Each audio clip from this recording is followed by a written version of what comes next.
In September 2025, delegations gathered in Brussels to debate the European Union's 19th package of sanctions against Russia. But the diplomatic machinery hit a sudden wall. The entire package was completely stalled by a single veto. The source of the blockage was Slovakia, a nation of just 5 million people. Because the EU requires unanimous consent for major foreign policy decisions, the rules designed to foster cooperation allow one small member state to hold the entire continent's agenda hostage. To understand how this happened, we have to look back to 2018. That year, investigative journalist Jan Kuciak and his fiancée were murdered in Slovakia. Kuciak had uncovered deep connections between organized crime and the highest levels of the Slovak government. When those findings came to light, tens of thousands of citizens filled the streets. The public pressure forced Prime Minister Robert Fico to step down. At the time, it looked like a victory for democratic accountability. But the anti-corruption coalition that took his place quickly fractured. Plagued by infighting, they lost the electorate's confidence and created a political vacuum. When a reform movement collapses, it leaves behind a disillusioned public. That widespread resignation set the stage for the disgraced former prime minister to map out his return. Fico previously marketed himself as a pro-European voice.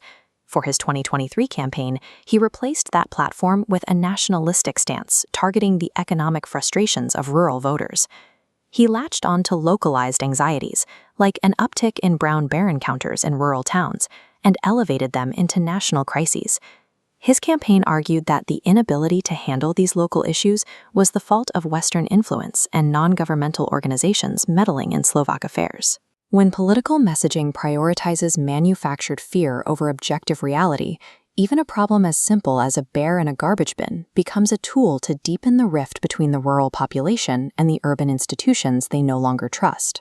Fico won the 2023 election, stepping into an incredibly polarized and volatile environment. Then, in May 2024, an assailant shot the prime minister multiple times, an attack he only narrowly survived. Fico interpreted the shooting as a coordinated plot. He publicly claimed that the opposition, independent media, and NGOs had authorized his elimination. That trauma handed him a powerful narrative tool. By operating under a siege mentality, he could frame the subsequent consolidation of state power as an act of necessary self-defense. Safely back in office, Fico began taking apart the state's anti-corruption architecture to ensure total personal impunity.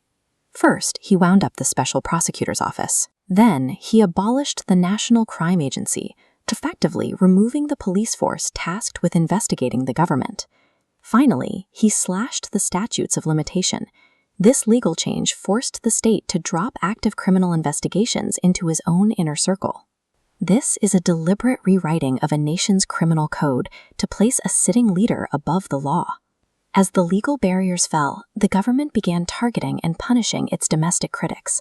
Victor Baranek, a legendary mountain lodge manager in the High Tatra, lost his 48-year lease shortly after publishing an open letter protesting Fico's policies. Seeing no opportunity for fair treatment in a system built on patronage, younger generations are now emigrating in large numbers. As these political pressures mount, they create an environment where many critical and capable citizens, from the students at university to the icons of the Tatra, simply stop seeing a future within their own borders. Legally insulated at home, Fico has now taken his populist playbook back to the international stage. He routinely criticizes the European Union to energize his domestic base, while simultaneously using his veto power to stall critical European legislation. He wields this obstruction as a calculated tool, negotiating behind closed doors to extract favorable concessions and funding payouts. Slovakia is a live demonstration of a profound vulnerability. The most serious challenge to the European Union is the slow, perfectly legal dismantling of democratic institutions from within its own borders.